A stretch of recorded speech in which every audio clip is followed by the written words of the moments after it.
Bonjour à tous, ici Gromy pour l'IMDaily numéro 50. Alors aujourd'hui pour cet épisode de milieu de saison, je vais vous parler du matériel. Donc c'est la suite de la semaine dernière, mais cette fois-ci je vais parler du matériel pour la peinture numérique. Alors que la semaine dernière je vous parlais du matériel traditionnel. Alors on va commencer par le hardware, donc tout ce qui est matériel physique. Et après on va parler des logiciels, donc du software. Donc pour commencer, il vous faut forcément un ordinateur. Et pour ça, les caractéristiques qu'il faut regarder principalement sur votre ordinateur, c'est la puissance du processeur et surtout, le plus important, la quantité de RAM. Plus vous aurez de mémoire vive, plus votre PC pourra faire des opérations compliquées rapidement, et ça vous évitera des fois sur des PC relativement faibles avec des logiciels puissants, d'avoir par exemple une latence quand vous faites un trait de stylet, où vous faites le trait sur votre tablette et ça prend un petit peu de temps avant de s'afficher à l'écran, et ça c'est ultra perturbant quand on dessine. Donc pour éviter ça, il vous faut un PC puissant. Mais pas, enfin la carte graphique compte pas pour grand chose en fait, c'est pas très important. La carte graphique c'est toujours des cartes 3D, c'est bien pour faire des jeux vidéo. Mais après pour dessiner, ça sert pas à grand chose, donc il vous faut le maximum de mémoire vive. Tout ce que vous pouvez rajouter sur votre PC, rajoutez-le, c'est super important. Ça vous permettra aussi d'ouvrir plusieurs fenêtres en même temps, enfin c'est vraiment indispensable. Donc à part ça, je vous dis les autres caractéristiques de votre PC, c'est pas forcément très important.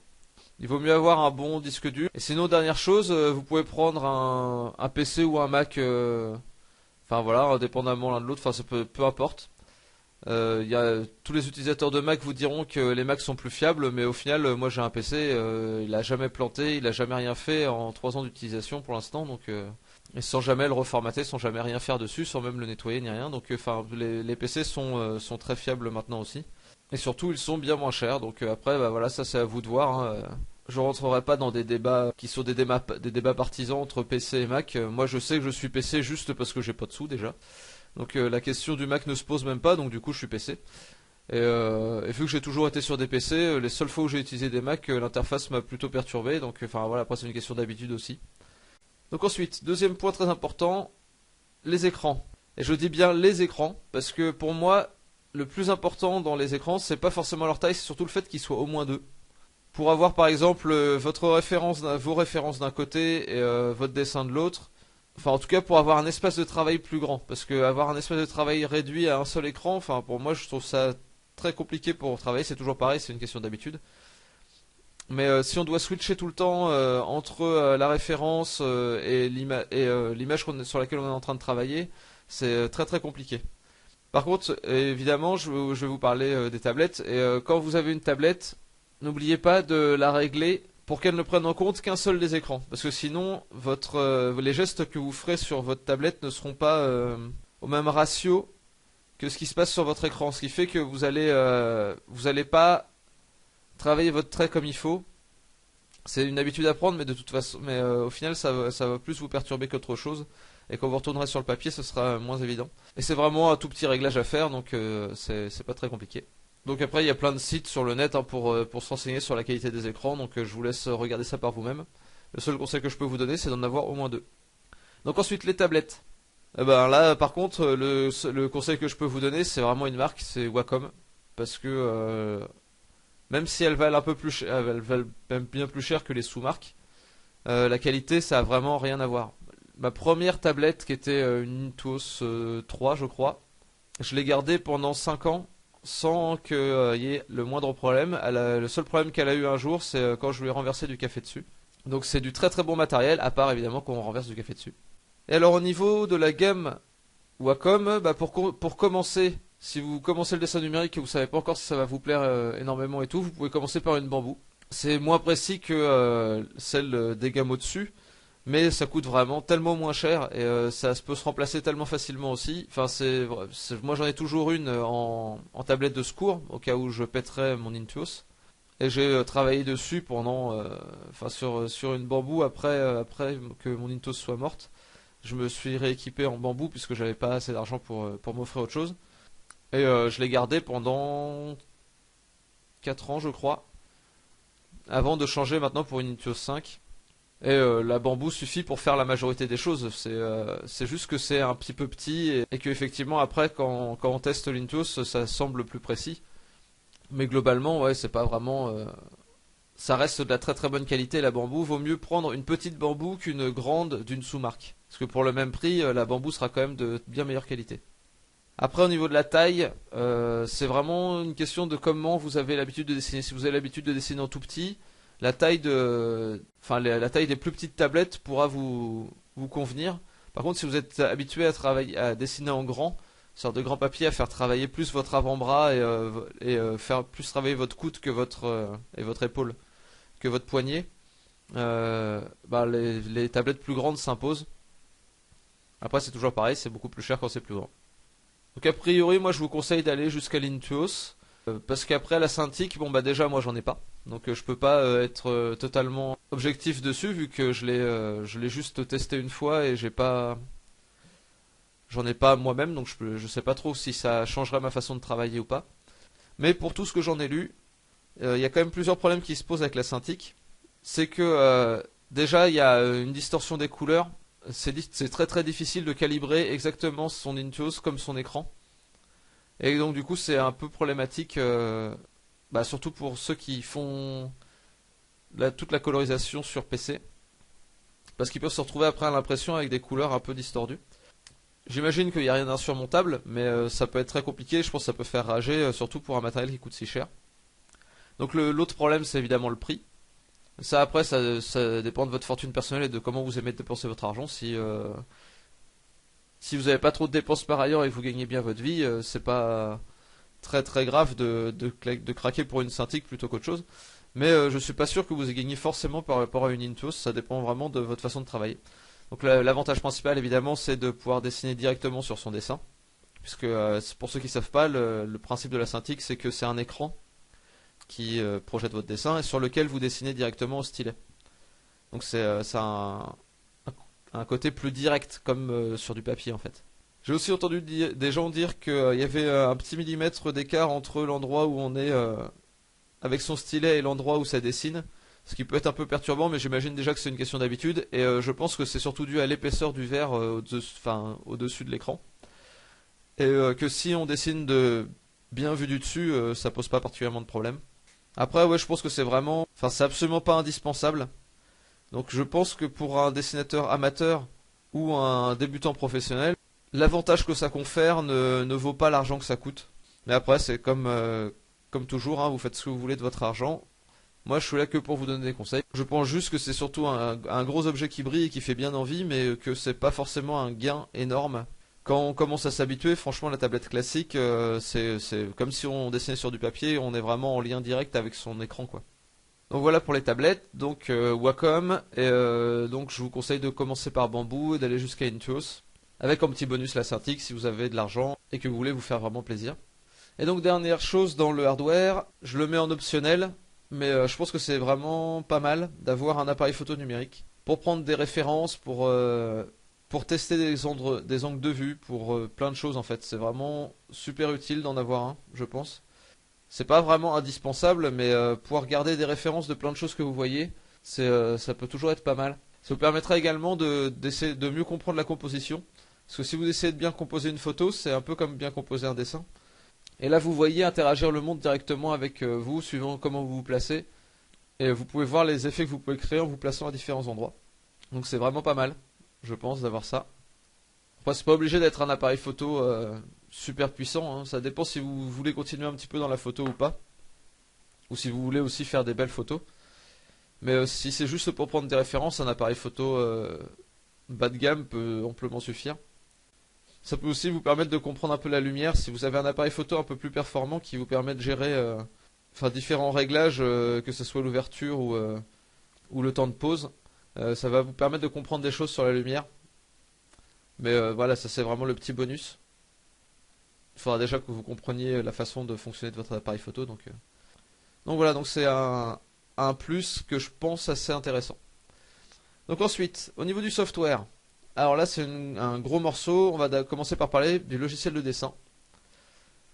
Alors pour le logiciel de dessin, je vous conseille de tester plusieurs logiciels pour voir avec lequel vous êtes le plus à l'aise et lequel va vous permettre de faire ce que vous voulez. Donc les plus connus bien sûr c'est Photoshop et Painter. Donc Photoshop qui est ultra polyvalent, mais qui peut être aussi une usine à gaz. On peut faire tout avec Photoshop, mais on peut aussi se perdre dans des tas d'effets, de trucs et de machins. Mais c'est vrai qu'on peut faire un peu tout. Après, moi, son système de brosse, je le trouve moins intéressant que celui de Painter, par exemple. Pour faire de la peinture à la manière du traditionnel, c'est beaucoup moins réussi que Painter. Enfin, ça met vraiment du temps à contrôler les brosses, à apprendre à contrôler les brosses de Photoshop. Et il y a des gens qui se sentent jamais vraiment à l'aise avec. Donc moi, les tutos que je donne enfin, sur la théorie des logiciels, c'est plus sur Photoshop, c'est celui que je connais le mieux avec Sai. Et sauf que Sai est beaucoup moins connu. Bon, j'y viendrai dans quelques secondes. Et surtout parce que sur Photoshop, effectivement, on peut faire tout et n'importe quoi. On peut peindre, mais on peut aussi faire les réglages, on peut mettre du texte, on peut faire des effets, des filtres, on peut contrôler les calques de manière très précise. Donc voilà, il y a plein d'outils qui sont très intéressants avec Photoshop, mais ça peut nécessiter un long apprentissage. Et on n'aura pas forcément le même résultat qu'avec Painter. En tout cas, pas le même ressenti, ça c'est sûr. Donc bon, ça c'est à voir. Photoshop, le plus gros défaut que je lui trouve, c'est au niveau de l'ancrage. Les brosses, la façon dont fonctionnent les brosses de Photoshop, c'est vraiment pas terrible pour l'ancrage, quoi. Et en plus, moi j'ai des bugs qui viennent de je ne sais pas où sur Photoshop, donc bon. Je sais que ça arrive pas sur tous les PC, mais moi, mes brosses deviennent tremblotantes parfois, et du coup c'est vraiment chiant. Donc ensuite, Painter qui est fait vraiment pour reproduire le traditionnel en numérique. Donc c'est un logiciel que je connais beaucoup moins, mais qui permet des effets vraiment très sympathiques et qui permet de faire à peu près autant de choses que Photoshop. Sauf peut-être au niveau des réglages où il est un peu moins précis et la façon dont il gère les calques est un peu moins bonne, je trouve. Je sais, enfin moi je travaillais sur d'anciennes versions de Painter, je sais pas si c'est encore le cas maintenant, mais des fois il prenait des pixels transparents, il les considérait comme blancs pour les mélanges de couleurs et c'était pas génial.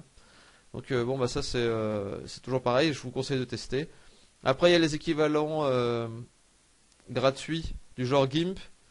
Moi GIMP je l'ai essayé un peu, j'ai pas trouvé ça formidable au niveau de l'interface, mais a priori on peut faire à peu près la même chose que sur Photoshop. Donc je fais confiance à ceux qui l'utilisent, je sais qu'il y a des gens qui l'utilisent et qui en font des choses très bien. Et moi je l'ai pas poussé suffisamment pour ça. Donc ensuite il doit y avoir Paint.net, me semble-t-il, que je connais assez peu aussi. Il y a ArtRage, enfin tous ces logiciels là qui sont aussi faits pour reproduire l'effet traditionnel, mais en numérique. Je pense que ces logiciels-là sont beaucoup moins complets qu'un Photoshop ou un Painter.